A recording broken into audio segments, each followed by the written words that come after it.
What up, Pittsburgh Steel fans? Matty P here with Shannon White for another episode of the Steelers Global Perspective. Why is it global? Because we're on the other sides of the world. Why is it global? Because we like to talk a lot of macro perspective. That is what Mike Tomlin calls the global perspective. Shannon, how are you doing, my good friend? I'm doing great today. We had a wonderful Christmas, and hopefully everybody out there did.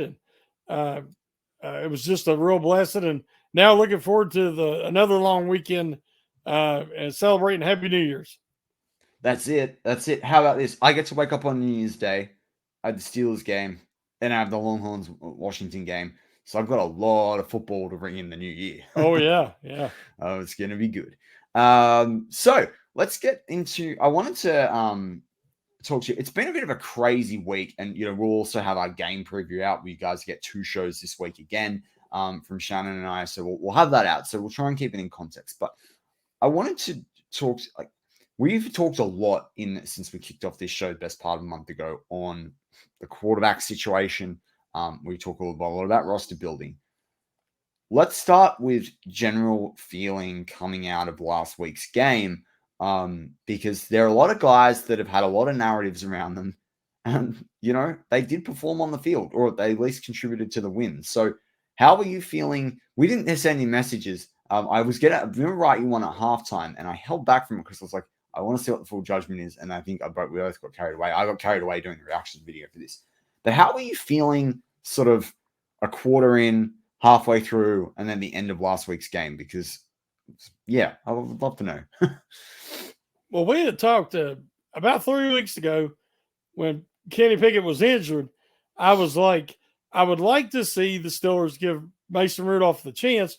And we discussed last week the reasons why, that I thought he was a better fit for what this offense does well.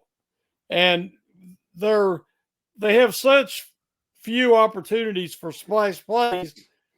When you do get the opportunity, you got to take it and take advantage of it. And Rudolph is much better at that than, say, Trubisky.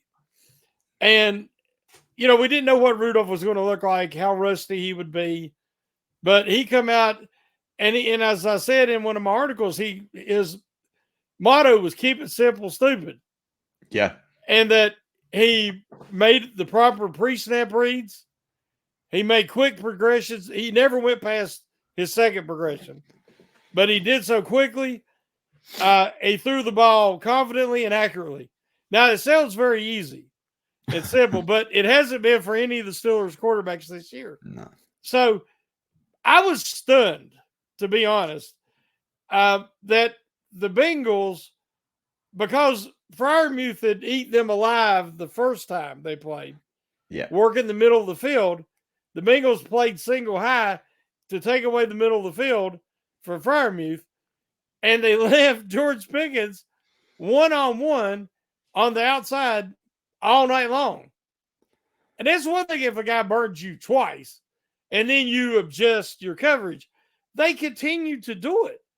And so you're taking Rudolph, whose best attribute is he throws a very catchable deep ball. And you're taking George Pickens, who's the Steelers' only real explosive deep threat. And you let them do that repeatedly to you throughout the game. And to Rudolph's credit, man, he was sharp. He was on point all night on those deep throws. So I was very happy for him. His interview right immediately after the game, he was a humbled man who just was so thankful for the opportunity. And to his credit, he took full advantage of it. So it was magical. He kept the Steelers season alive, and now they need him to do it again. Yeah, and we'll talk about that in our pregame show a little bit. But do you think, all right, assuming he plays well, and then we'll unpack a couple of things you said there as well, but assuming he plays well against the Seahawks, do you think he's earned himself the backup 2 spot on the roster, or given the Steelers the opportunity to move on from Trubisky? Yeah, I think that I hate it. I always have called Trubisky Biscuit. Yes. Because that was his nickname in North Carolina. And when I was. Well, I used to call him when he first came, when I was still with BTSC and SCN, where Shannon, you can catch Shannon twice a week for 2 shows, and read his articles on Fan First Sports.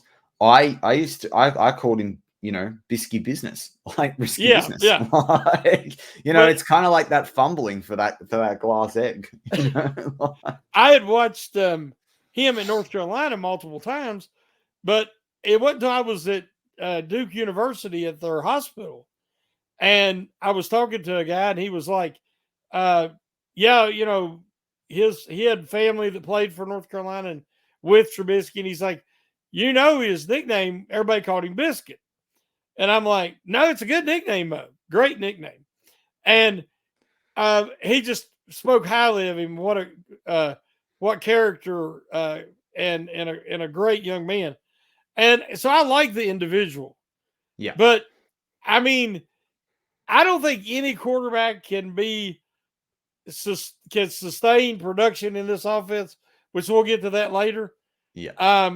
But Trubisky definitely is a lost ball in high weeds in this offense, and he's just a turnover waiting to happen. And I think the Steelers, based on it, he's the highest paid backup in the league. I think they're ready to move on. Yeah. Let's go there as well on I thought it was interesting what you said there about the stopping Freiermuth, which has been talked a lot. Like, Freiermuth had all these yards. People just go look at the stats. Had all these yards against the Bengals, the last time the Steelers played them. And then now it was Pickens, having a day and all the rest of it. That was what was exciting for me there, was that, like, there was the first time I remember we've had narratives over the last 3 or 4 seasons of pick your poison offense and all this sort of stuff. To me, it was the first time in a long time that I can truly remember. And yes, we've had dual threat of run in the past, but it was the first time I thought, you know what, we've got multiple weapons that a defense needs to scheme for, and that we've put that on tape, and that if you pick one, you may struggle to do the other. And that helps an offense big time, because it gives you an opportunity to not just be creative, but it gives you an opportunity to get some momentum, get some fluidity, as Mike Tomlin likes to call it. So to me, that was kind of the really pleasing takeaway out of the game. And I kind of thought, I don't know whether it'll play out so much against the Seahawks. And again, we'll talk a lot more about in the preview game. We'll probably talk a little bit more still about it in this show. But I think that makes a big difference when you go and play the Ravens in Week 18. Having George Pickens there as someone that's not just, oh, yeah, the guy's got talent. If you leave him open, he might do something. Like, it's on tape now. But also having Freiermuth there as well, where they've got to figure out a plan to stop them, because it's very hard to stop those 2 individuals, even, I think, at least in a well-run or well-executed offense. But you talk there about as well the offense and the poor offense that the Steelers have had, and you talk a lot to me and on the different stuff that you've done a lot about this fact that the Steelers are still playing in Matt Canada's system. To me, it kind of in some ways wasn't surprising that Mason Rudolph, as pretty much the veteran on the team who knows the Steelers, who's got the relationships with players, was actually best placed to execute that. It's quite interesting. But how did you think the line played? Because I've heard different credit this week for the O-line. I don't think they weren't obviously bad, because, and how the game turned out. Or they weren't poor of how the game turned out.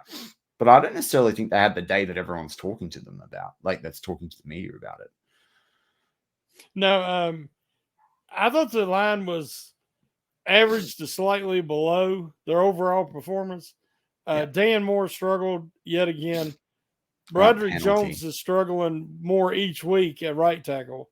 That's why I feel like he should be moved back to left tackle to finish out this season and let Okorafor take back over at right tackle. Because now you will say, well, we can justify having more at left tackle because Broderick Jones was playing good at right. Well, now we're seeing teams exploit Jones on the right side, and he's struggling. He's picking up some bad habits. And I think before you do some damage, you need to move him back to the left side. Samalu's playing with one arm, but he's trying to tough it out. Cole, I mean, his snaps were terrible the whole game. They're terrible. I mean, Rudolph was having to bend down to get the snaps were low to the right. And that's a quarterback shouldn't have to be overly focused on receiving the snap and then put his eyes downfield. You're making it even harder, especially when the line struggles to pass block. I will say James Daniels had a bounce back game. He played better. He played much better than he did against the Colts, but they did not establish the running game like I wanted them to. Yeah. Thankfully, we didn't notice as much because they scored quickly. Yeah. It was so many big plays and chunk plays. But had they not had those chunk plays, and the Bengals would have been smart enough with a competent defensive coordinator that he would have took away Pickens, I think the Steelers would have struggled. Yeah. I don't disagree with you in any way, shape, or form on that one. Let's flip to the defense because I feel like you and I, for two people that like defense, talk a lot of offense. Actually, no, I will say, I don't have defense. You had talked to me a lot about the fact we don't have enough press man going on.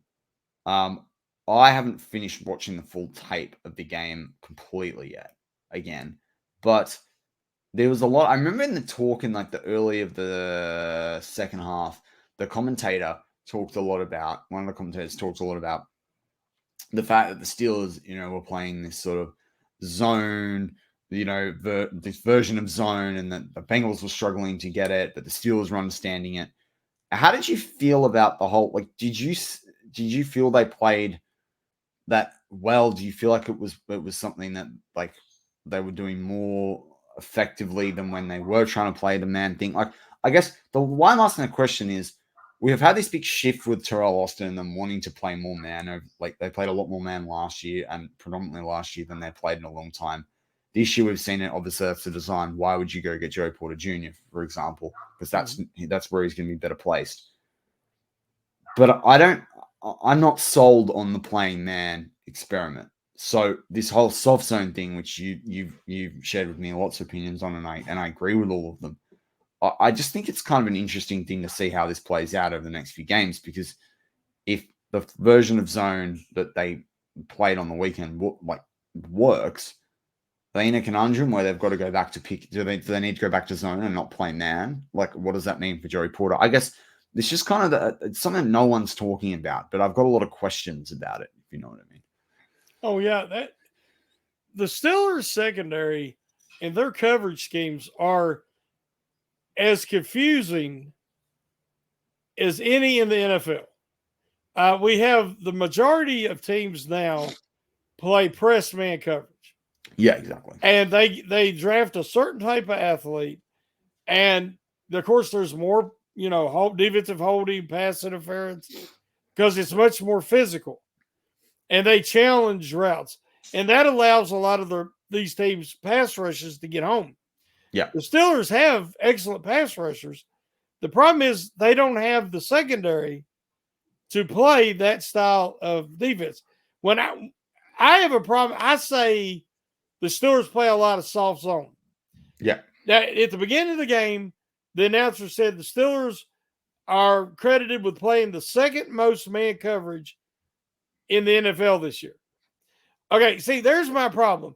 When we played man, we were taught, you're up, you're pressing, that's your guy, you follow him around. Kind of like in the movie Hoosiers. You tell me what flavor of bubble gum he's chewing at the end of the game. So you're going to be that close to him up in his face. That's what I call man coverage. But if you watch, the Steelers' corners start 7 yards off the line of scrimmage. Often. They let the guy come, and then they pick up coverage. Well, the problem is if he runs a quick slant or bubble screen or anything like that, the guys are way out of position. Totally. It's easy to get a 5-yard completion against the Steelers anytime you want it. So I hate that coverage.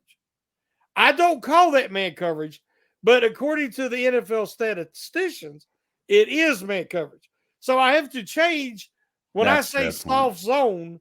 Yeah. A lot of times it's soft man. Yeah. Because they're starting to play like a zone coverage. Yeah. But then they pick up their guy and they follow him. What I will give Terrell Austin credit against the Bengals, what he did, And that's hard for me to do. But against the Bengals, That's hard for me to hear. yeah, what he did was he had guys, they looked like they were going to be in that soft man. And then he had them drop into a zone. So instead of picking up the receiver and running with him, at least a couple of the guys were dropping into a zone. Yeah. Joey Porter Jr. is not good at that. I hate watching him in zone because he doesn't have a natural instinct and a feel for it. He needs to press. But they did a lot of that with him to try to disguise. And he doesn't react the same because he likes to be right up on the dude. Like the coverage he had in the end zone on T. Higgins. So, but that really confused Browning because they did not do that the first game. Yeah. So, like his interceptions, he was the one interception he just lofted in the end zone. I don't think he knew what he saw. Nah. And why he didn't throw it out of the back of the end zone, I don't know. Then the one to Rowe, who the Steelers had just picked up, Rowe come off and inflated right into that zone, and he threw it right to him. So it was very creative, Boston. And then if you noticed, he also would take turns having Watt or Highsmith drop in the a lot of that. Have one of the inside guys blitz. So there was still 4 rushers, but it wasn't always Watt or Highsmith. Yeah. Because one of them would drop off. And so they added some creativity, which if you look at the Steelers defense, it's duct taped together. It's guys that were either third string or not even on the team midway through the season. And now they're having to start. And like Peterson playing safety full time. Well, I want to talk about that in the context. Rowe is not, that was his first game as a Steeler. And just a smorgasbord, a hodgepodge of guys in middle linebacker. So for what he had to work with, I thought that Austin's creativity was the difference in that game.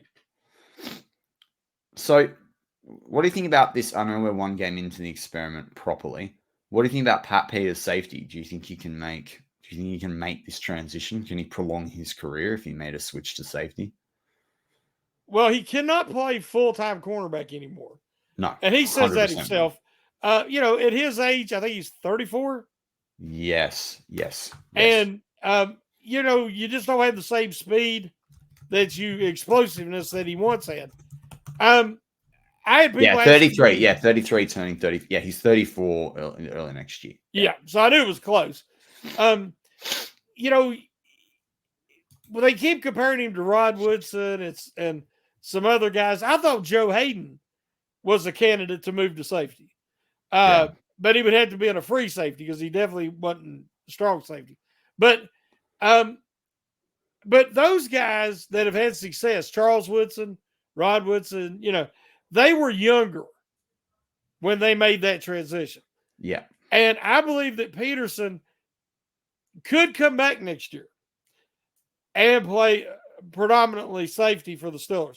I do not want him being the starting safety. Yep. I want Fitzpatrick to have a true strong safety next to him. Well, because you're me, amen. Yeah, it killed his season. He has no interceptions, Matty. But why would we pay? And why would we pay Minka the money we pay him to not be a true free safety and allow him to do Minka things? That is like buying a Lamborghini and take it four-wheeling.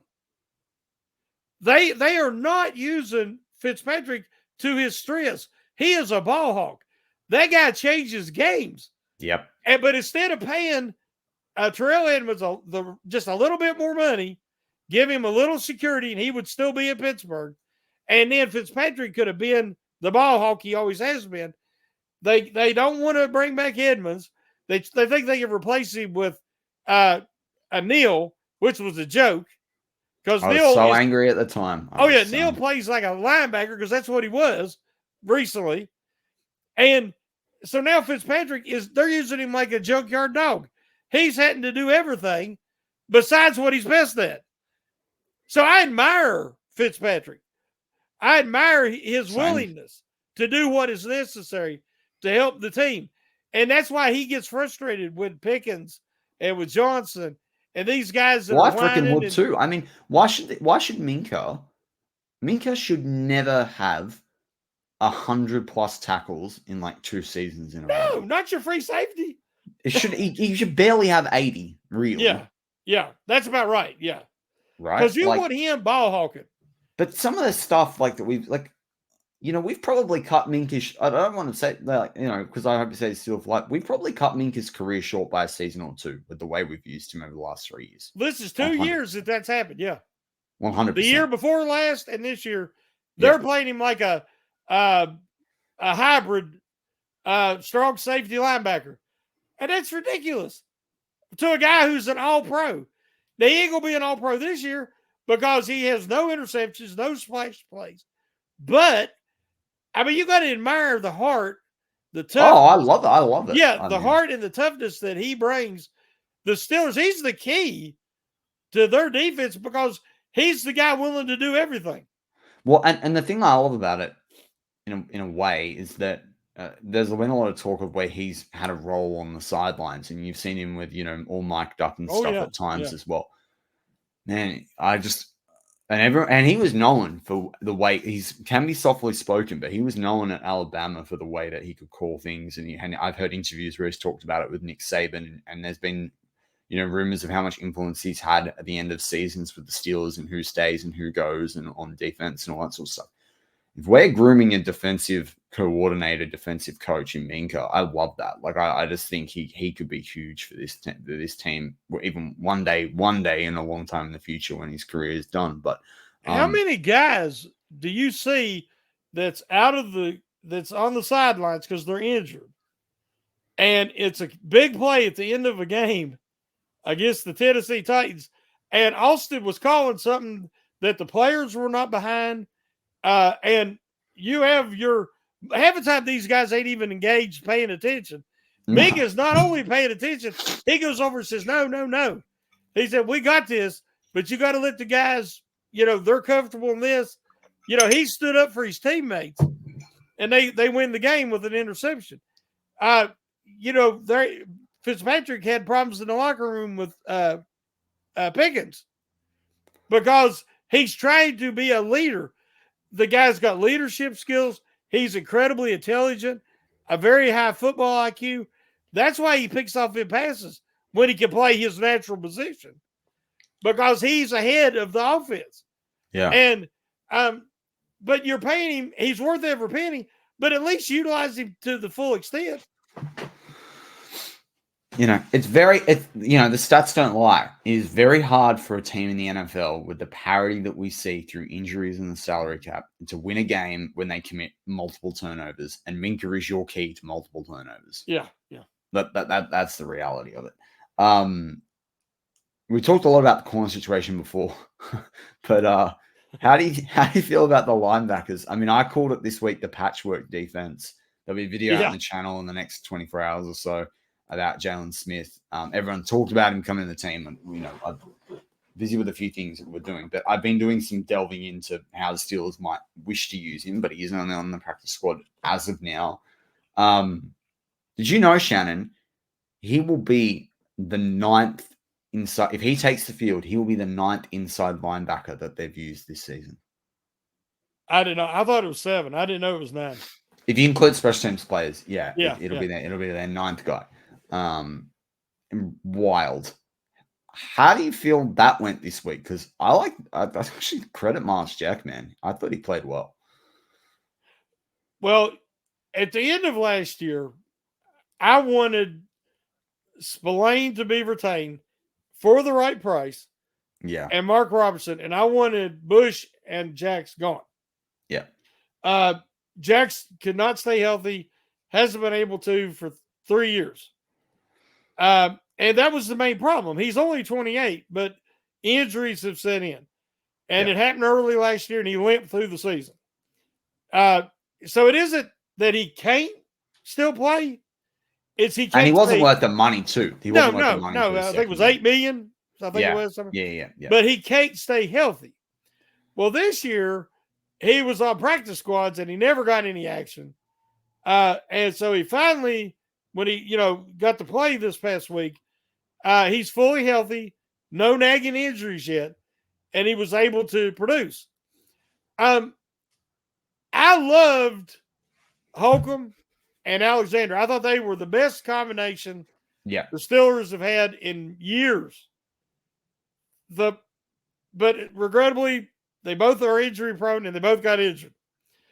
Then Landon Roberts has to take on a full-time role. And Roberts is a specialist. Yeah. Earlier in the year, about midway through, he was leading the league in run stop efficiency at the position. I mean, he is a great run stuffer. But then he gets injured. You had to use Walker. You've had to use Robertson, who has not progressed. And I'm going to get to that. And now you brought in Martinez, and now you've brought back Jax, and now you've got Smith. I hope people are starting to see a problem, a trend. And I ain't even talking about the other guys that's on the practice squad or get activated for the game for special teams. The Steelers do not develop the position any longer. Yeah. They draft guys. I say the last guy they drafted and developed was Vince Williams. People say, what about Shazier? Shazier was already a first-round stud when they picked him. But I would argue that the Steelers don't.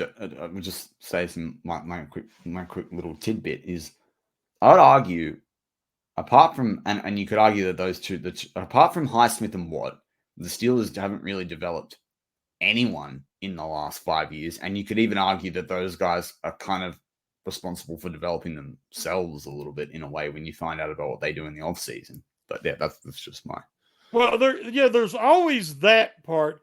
The individual taking personal responsibility.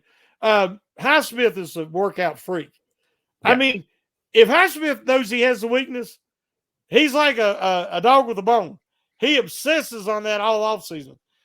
His first year in the league, I loved him coming out. He was the guy I predicted. You predicted? Yeah, you called it. And when he was coming out, I was like, he's perfect, but he's going to take some time.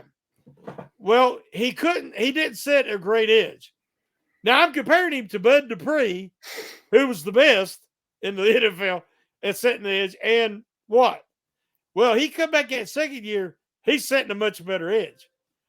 Then he had 4 sacks, I think, the whole season. Yeah. And he realized he needed to improve his explosiveness. Worked all offseason, comes back, great first step. He's much more explosive. Added to his pass rush repertoire. Added the spin move. All these things. His coverage, like that interception Saturday. Yeah. He was perfect depth on his drop. And then he dove and he looked like a tight end catching the ball across the middle. Great hands.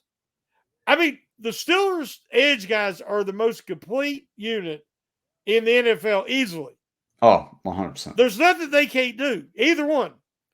So, but I'm liking I like Nick Herbig's development this year.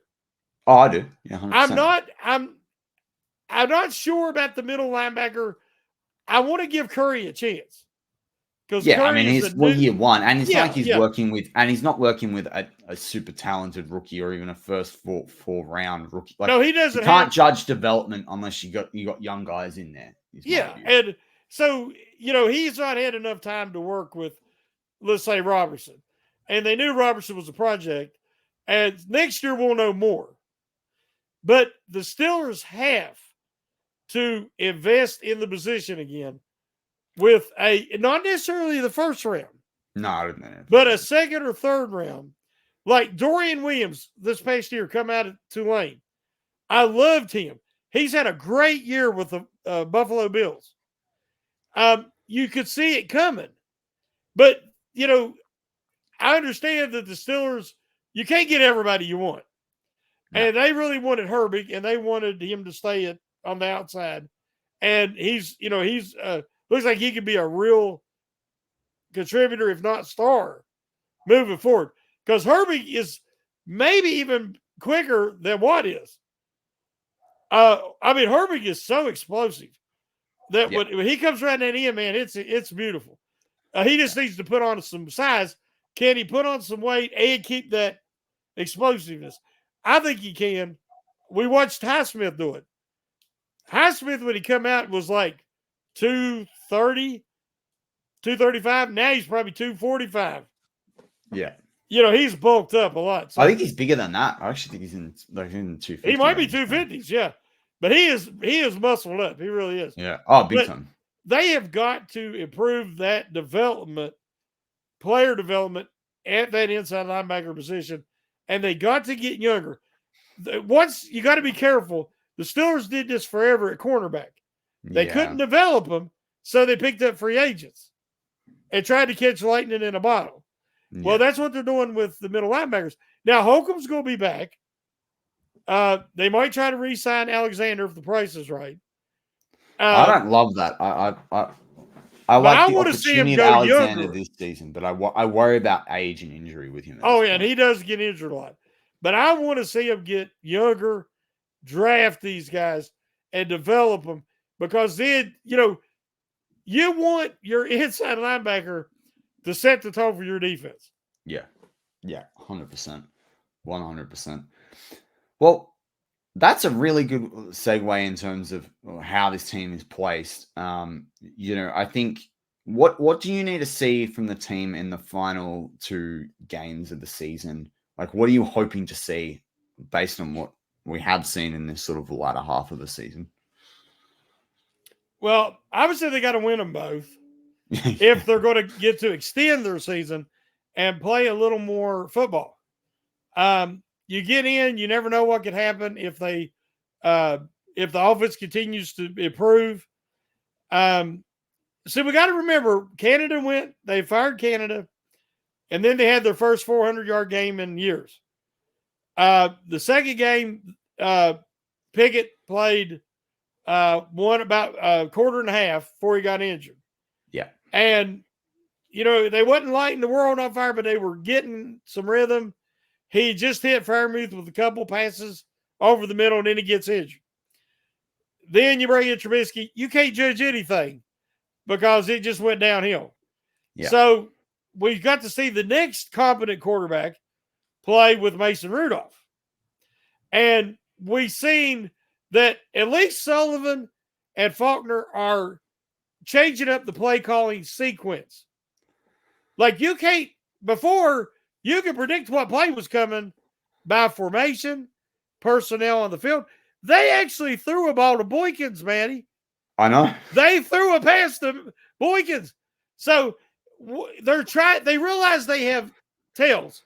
They have tendencies that teams are exploiting, and they're trying to change that. Now, next year, we're going to have a totally different offense, a new offensive coordinator, a lot of new players, personnel. So I'm not really worried about what the rest of this season means for next season because it's going to be all different. But they need to start showing that they realize the situation. And what I mean by that is rebuilding situation, massive changes needed to the coaching staff and player personnel, and that they acknowledge these situations and they try to start to show what kind of – so you can't even establish an offensive identity or an identity of your team moving forward until you see who your coaches are going to be, what kind of talent you have. You see, for the last 5-6 years of Colbert's career, they put together pieces that didn't make sense. I 100% agree with that one. You draft Najee Harris, a power running back, and you get Pat Meyer to be your offensive line coach, and he's a zone coach. A lot of outside zone runs. Harris is not a good fit. They put the cart before the horse by getting a first-round running back when you have a terrible offensive line. And you put that in front of your old aging quarterback. They make so many – just accumulating talent isn't what you're trying to do. You got to accumulate talent that makes sense and will work together with a clear identity. And the Steelers have none of that. What is the identity of this team this year, Matty? Find the most painful way to win, and that's only gonna work 60% of the time. Well, I thought they were going to try to emulate the end of last year, right? You know, ball control. See, that's funny. That's ball funny. control, run the ball, and all that. Well, guess what? The guys they brought in didn't fit that. That's funny. I don't know whether I walked away last year thinking. I know I didn't. I think I'd hoped that was what they were going to do, but I didn't think that was going to manifest to the full extent, just because I've never trusted the Matt Canada offense. No. Well, look, that's a great way to wrap up this episode of the Steelers Global Perspective. You also get Shannon and I with a quick preview of the game against the Seattle Seahawks this week. We hope you enjoyed the show. Shannon, I enjoyed it as always. I love talking Steelers football with you on the Global Perspective. I'm Matty P with Shannon White. As always, go Steelers.